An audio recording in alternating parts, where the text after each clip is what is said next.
Last week we talked about headship. Let's talk about this, shouty. And you kind of went in a little bit. Yeah. Like you had some like lived experience and some wisdom for the men's. That's what's up. Here. And so we ended that podcast because we was going over, because it's 30 minutes with the Perrys. We was going over time. We were doing 46. And I wanted to go 50.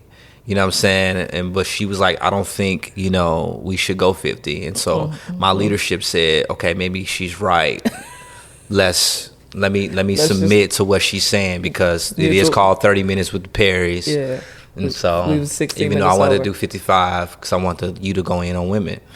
Oh, okay. Yeah. That's not what this is about. No, So not go in, but I do want you to explain. But before we start there, let me help you out. I just want to rehash some of the things that were said. Okay, rehash. Okay. Boom. So you talked about how leadership is being like Christ-like and sacrificial and loving. The lion and the lamb. How being a leader is just as vulnerable as being submissive, and that if a man is not feeling or sensing that vulnerability often, it is most likely because they're just simply trying to control their wives instead of loving their wives. This is such a good recap. You was listening. Because it is my job at this podcast to listen and ask questions. That is my strength. And so I have to be attentive as if I'm a host. And that's not my strength, because at all. You are a okay. Yeah. kind of person. So you just said, but I'll be listening. No, you do listen, but you're processing. I'm processing. So you don't have time for a quick response or a question. Sometimes, yeah. But anyway. Unless it like triggers something in my spirit. Do that again. Ooh, triggers something in my spirit. YouTube saw it. Do it again. Triggers something in my spirit. So what was the last question we left off of? I asked you, what is that thing that makes women? Because I've known in the past some women who were like, move over, husband, I'm running this ship. Like what does that come from? The women control. Like women who have a desire to control their marriage, or in a lot of ways dominate their husbands. It could be a few things. I think some people would argue theologically that Genesis 3, that the curse given to Eve is a part of that. When it says that your desire will be for your husband. They have taken from the passage when God is speaking to Cain and says that your desire, or sin's desire, is for you, but you should rule over it. So they've taken that to mean, that her desire is a controlling kind of desire. I don't know if I land on that interpretation or not. I haven't done due diligence with it. Maybe it's the biblical thing. Maybe it's part of the curse that women want to control men. I think one part of the curse that we can absolutely say is a part of the curse is a lack of humility. Yeah. Like, we know that for a fact, that like, because we are sinners, we don't respond well to pushback. We don't respond well to submission. We don't respond well to being in a position that feels or seems weak or vulnerable. Yeah. I think some of it is also ego. If I'm trying to control the situation, it's just simply because I really do think that my way is right. Like, I'm convinced that this would be a good way for us to do it. So why not do it? I think it becomes even more problematic when that element of ego is mixed with manipulation, where you feel so convinced of your position and so unwilling to work towards it in a healthy and humble way that you try to manipulate your husband towards your own ends. And I think at that point it's like, okay, we need some fear of God here. Wow. Because you're doing something he can't see, but God does. And so I think God has to anchor that propensity to try to like use your husband like a chess piece instead of a person. So that's probably that, but also just fear. It's all fear. We try to control stuff that we're afraid of. And I'm not saying I'm afraid of you. I'm afraid of the outcome of you not doing what I want. Yeah. And so basically what you're trying to say is like the same fears and the same issues that would cause a man to be domineering in his marriage is essentially the same thing. Because it's human. Yeah. That's deep. Do you think that do you think that there's any fear?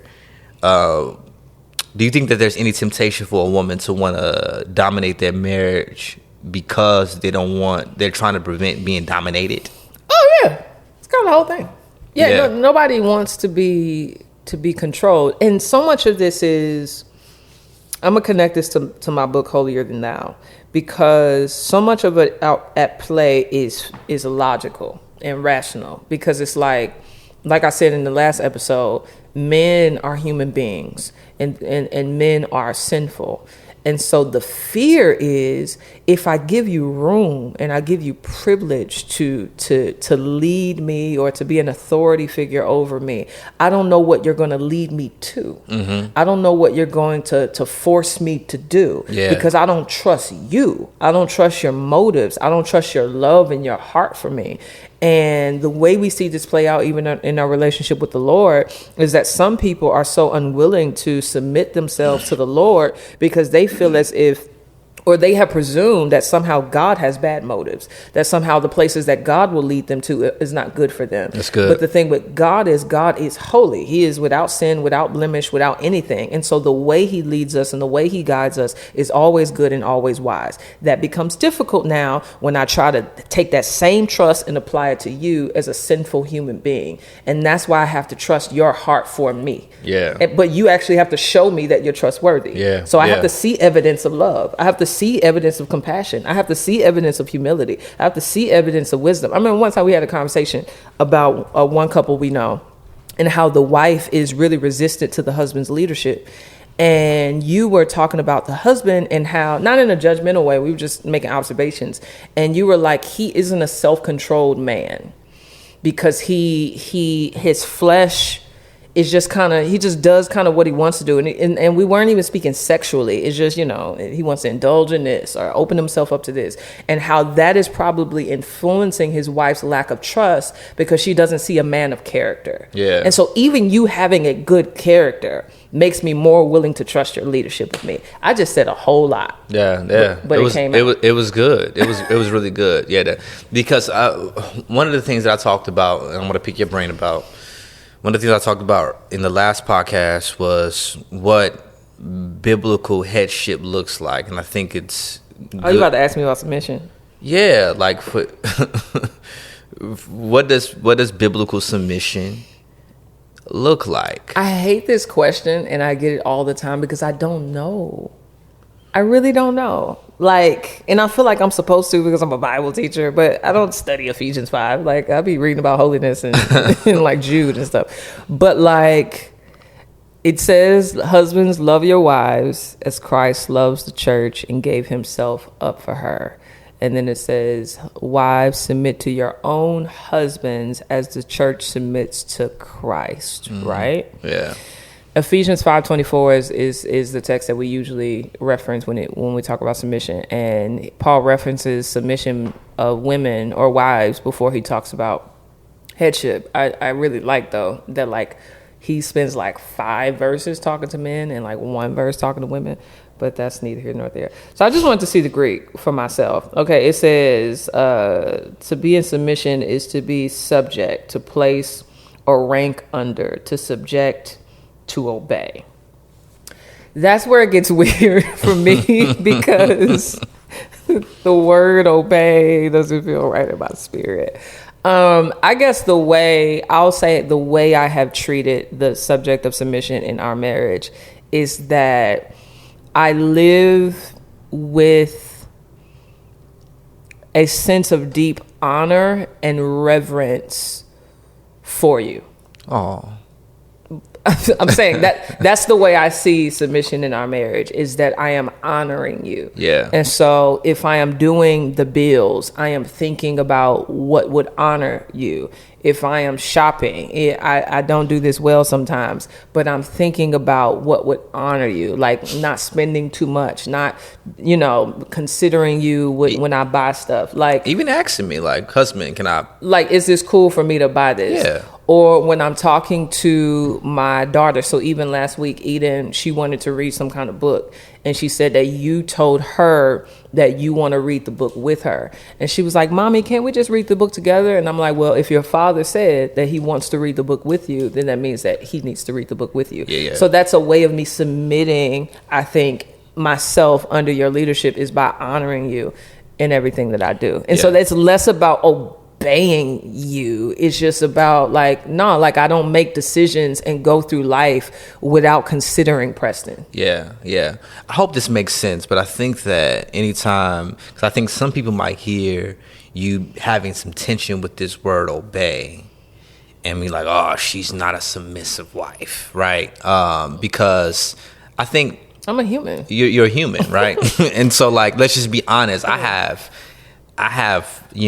tension with the word obey with my leadership, church leadership, job leadership. Like, I feel like that's just a human thing. But I do think that when we try to see if a wife is submissive, to only look at a wife only and not to look at a husband's leadership won't.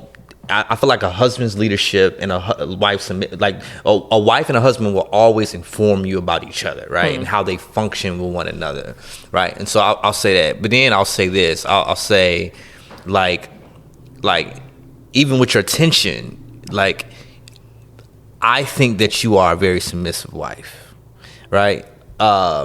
Even when you look, what's crazy is I think that you're more submissive than you think that you are. Probably.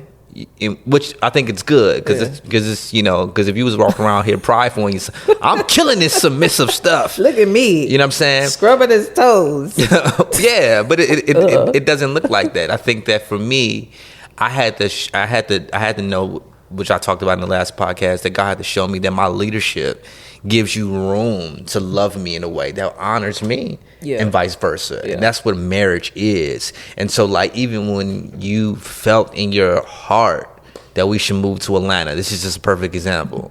Like, Did we talk about this on the podcast before? I don't know. I don't know either. Go ahead. But I respected you so much, and I also grew a trust from you in that process. I guess I feel like we got to tell the story now. Yeah, because basically what happened was you felt like the Lord was calling us to move to Atlanta. I'm Chicago through and through. And so, like, I did not want to move to Chicago. You didn't pressure me. You didn't be like, God is calling us to move, and God is showing I'm a woman of God. Let's go. We're Georgia Peaches now. You didn't do that. What you did was you was like, let me pray and let me like ask the Lord if it's will. Like, I forget what you said. Say what you said. Like, I asked you about moving to Atlanta and you were resistant to the idea. Oh, yeah, and I was so so resistant. I just let it go. And so I prayed, and it was kind of like, Lord, if this is your will, then lead Preston towards that decision. Yes. But also, it was also me. I'm still up in the air on if the Lord is saying this or not. And so it felt like if the Lord is moving us to Atlanta, he's moving us to Atlanta. So in the same way that I think that the Lord is speaking to me, if he's not speaking to Preston in that way, then that's going to have to color the way I'm discerning how the Lord is like moving our family. See, but listen, I hope this makes sense in such a beautiful way that it's both leadership and submission. Explain.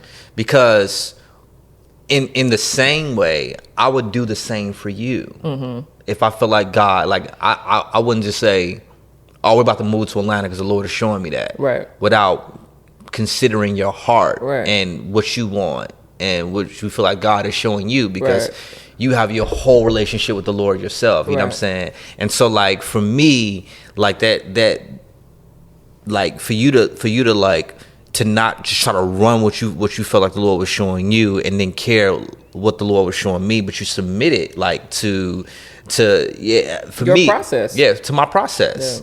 And like if he's the leader of our home and if he's my husband, I want the Lord to speak to him, and I'm gonna give him the freedom to seek the Lord about moving to Georgia, himself. And so for me, when the Lord began to show me that he wants us to move to Georgia, I don't know why it did, but my trust for you just grew. Interesting. For not pressuring me, for not trying to bully me into like doing what you feel like the Lord was showing you. But it also showed me that like, no, this girl hears from the Lord. Because that's that submit as unto the Lord part. Yeah. Because he is my Lord first and foremost. Like, he is the one that I am ultimately submitted to. So even in my dealings with you, I am looking to the Lord. And even in me being able to kind of submit to and be patient with your process, it's me trusting your Lord to be Lord over you. And so it's like I'm waiting on God to do whatever God has to do with you and his relationship. You know what I'm saying?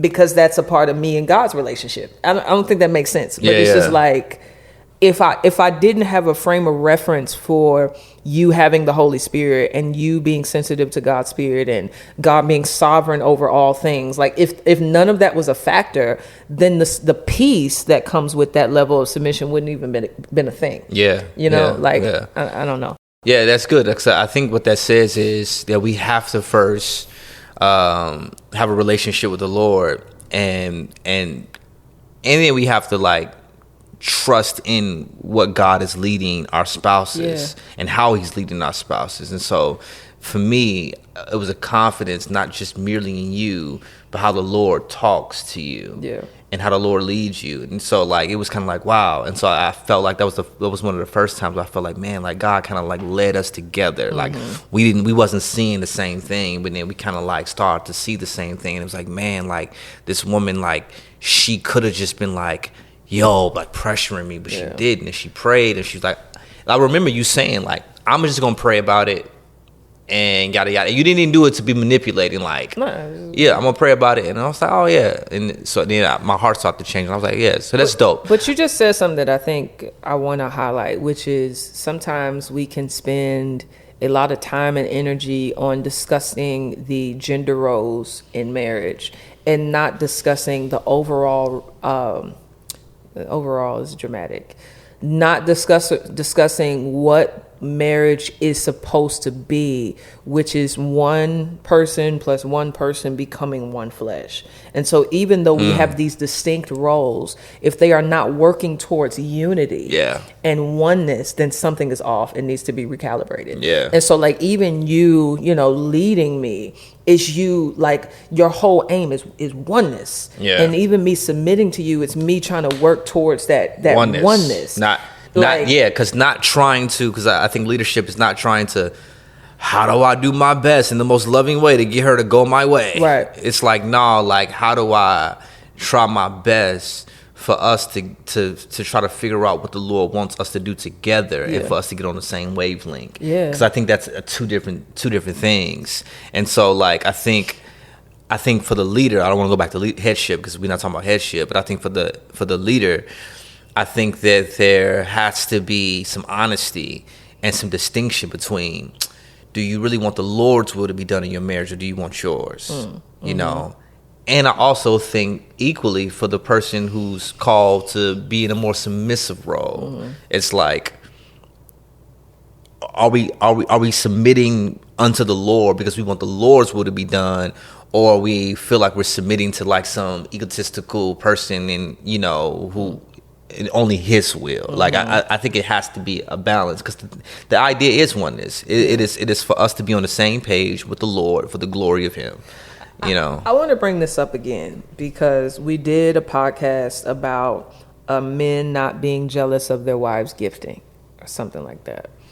But I think that that's a really fascinating topic to me, is that I am a woman with a lot of visible gifts, public gifts, assertive, aggressive gifts. And so that can kind of put you in an awkward position when it comes to leading an individual like me. Help us process through that. Like what was in your mind when the Lord started to open up all of these doors? How are you as a leader processing how to lead Jackie as the Lord is doing all these?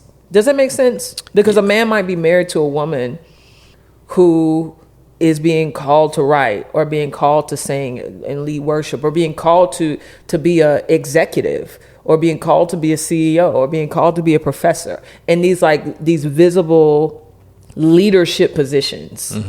Like you're leading a wife that's a leader. That's basically what I'm trying to say. Yeah, man. A couple of things. I think I've talked about this man a whole lot on this podcast. Brian? Yeah. But I think discipleship is so very important, because I was discipled by a man for 9 years who really didn't care about those things, and who ran one of the biggest conferences in the, Christian conferences in America, or whatever, and didn't really seek to get glory or praise, and really taught me that leadership is not about gifts, or importance or value is not about gifts. And I think being under his leadership for so long, like, I think that it's just seeing the way he operated in his marriage and the way he led his wife was really influential for me. And one, I think for you, I think the only way, personally, me feeling like I would have had a problem with the way the Lord has used you, if you walked around acting as if your gifts define you or define how you operate and moved in our marriage, right, but you didn't. Right. And so I think that, one, I know what I'm called to be. Mm-hmm. I know what you're called to be. I know, like, gifts doesn't make people more significant than the other. And so I think that for men who are intimidated by their wife's gifts, it's like, why though? Mm-hmm. What do you believe about yourself and about gifts that makes you feel insignificant about somebody else's? Mm-hmm. One, why is someone else your standard and not God? Mm-hmm. Like, you know what I mean? Like, if we all have a standard and God has gifted us for the glorification of him, why is another human being's gift being compared to you? Mm-hmm. Like, it's like, yeah. And so, like, for me, Brian taught me all of that. Yeah. Brian was like, I remember one time it was a legacy conference or whatever, and Brian was like picking people up from the airport, and people didn't know that he was the one who put this whole conference on. Mm-hmm. And I remember talking to him about humility. He was driving the bus.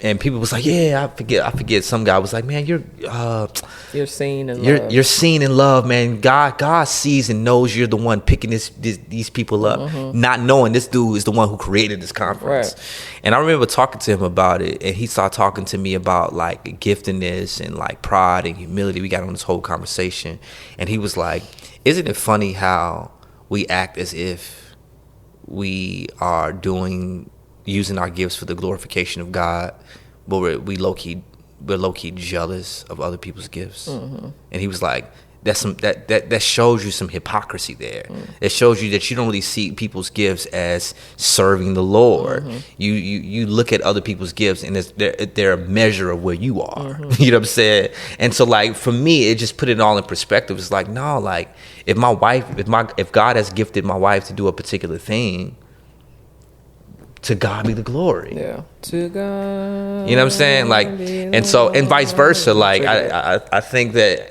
because I've known some husbands who felt like their wives was just upset that God was using them in a particular way. And it's just like, no, like, your husband and your wife isn't your standard. God is. And they're not your enemy. Yeah. Because if there is anything the devil will have you to believe or do, it's to start treating your spouse like they're an enemy of you instead of like one with you, Yeah. Because that when you start seeing them that way, that's when there's a divisiveness and a disunity among you two, and that's where, all the weird stuff happens. Brian told me, like, I also was discipled by a man who told me that the way we even look at certain gifts and value them is not the way God sees them. Oh, for sure. Yeah. Like, because it's like, some people might look at the gift of teaching not as significant as the gift of evangelism. Mm-hmm. But it's like, if God is still using both of us, because in Western culture, we look at people on the stage who has a teaching gift, like they're just, we automatically put them in positions of authority and power. Mm-hmm. But like in other cultures, like the evangelist was, you know what I'm saying? So like culturally, we have allowed the culture to shape what we think about people and gifts. Yeah. And God doesn't see gifts that way. Yeah. My pivot is this. There was a video a couple weeks ago that we were watching on social media. And the young lady was talking about how submissive she is to her guy. Oh my gosh. And how, she rubs his back so that he falls asleep, and she knows when he's sleeping because his breath changes, which is everybody alive, but and how like she runs his bath water and she packs his bags and just all the stuff. And I turned to you and I asked you, as a man, when you had women that behave that way, which to the culture looks submissive, but I don't think that's submissive. I think it's servanthood. But even then, it ain't servanthood. But anyway, when women treated you like that, I asked you, what did it do for you? Do you remember your answer? I don't remember. You said when women did that for you, it made you feel secure and nurtured. Yeah, it did. My issue is if you do that out of pure love and motive, because some people are built like that. Like I know women that they're just nurturers and hospitable in that way. They love to take care of their people, and I'm all for that. Like, do what you got to do. My problem is when that's actually a function of control. Because sometimes some women, they do the most to take care of a man and to bake his cookies and to wash his drawers and to iron his shirts and to rub his back and do all of that because you don't want him to have to go anywhere else. Mm-hmm. So it's a fear of abandonment. So you're trying to do all you can to keep him at home so that he won't leave you because you got daddy hurt. So that's when it becomes an issue where this isn't submission. This is a really subtle form of manipulation. So that's deep. So some women's submission is like low key them trying to like. You're wounded, sis. Wow. Because my question was, I feel like real submission is visible, not in the things that you're good at or the things you know how to do. Like you could see submission when there's a question is posed or a position is put forward that goes against your nature. Yeah. So if he says, hey, I want us to move to Costa Rica to preach the gospel. It's like, then let's see how submissive you are. Yeah. You know, because it's not about cookies. And I ain't rubbing your feet for 2 weeks if you make me move to Costa Rica. It's not about that, the superficial, surfacey, easy stuff now. Now it's like it's moving you in a direction that you may not want to go in. Now I want to see how submissive you actually are. Yeah, because if we move to Costa Rica, I'm putting the cocoa butter up. Like, how submissive are you? And you know what I'm saying? I ain't saying that if a husband is like, hey, we moving to Lagos, Nigeria, you have to. I'm giving a really that's really deep. That's vague example of that. Some of the forms of submission, how it's talked about in the culture, is not submission. Like being a housewife doesn't make you a submissive woman.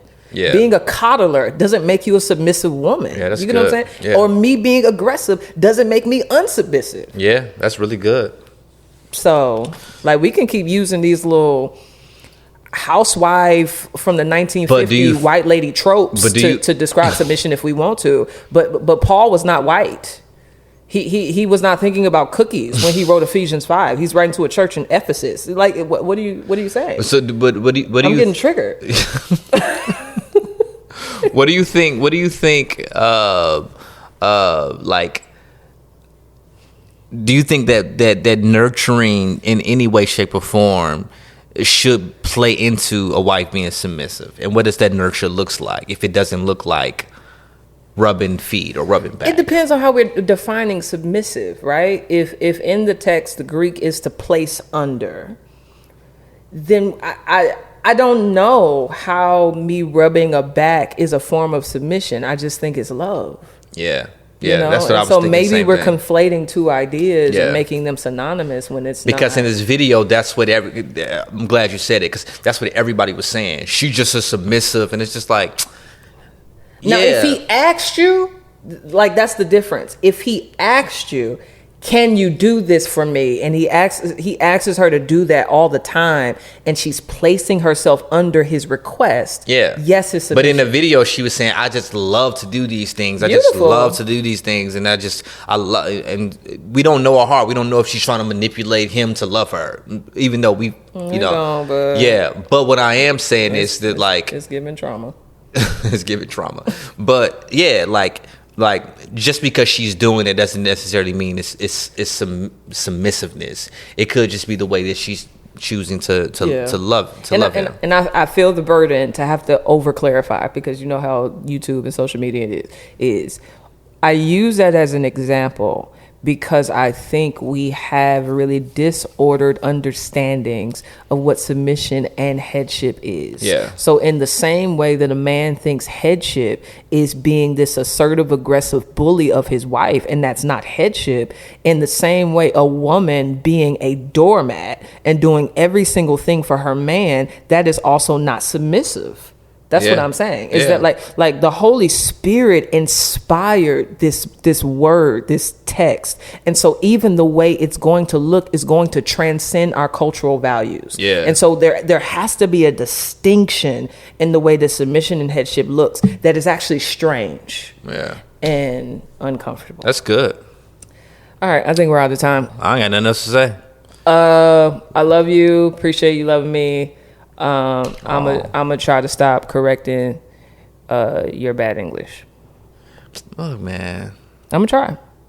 I know you're from Chicago, and that's just that's how it is sometimes. But I'm called to be an Ezer, a helper, which is the same word used to describe God and the Holy Spirit. And so I am honored to be put in a position where I am supposed to be like God in the way He helps us. This is touching my little heart. By buying you at the source. Thank you for being a submissive wife, but not an English teacher. I thank you. Yeah, bye, y'all. Bye. 30 Minutes with the Perrys is a production of Ivy Media Podcast. Edited by Angie Elkins. Video recording and audio production by Kim Powell. Artwork by Hop and music by Swoop. Join us on Patreon for early access to With the Perrys episodes and other exclusives. You got two options. You can go to www.patreon.com/With the Perrys, or just go ahead, scroll. You'll find the link in our show notes. We are the Perrys. Thank y'all for listening. Now go with God.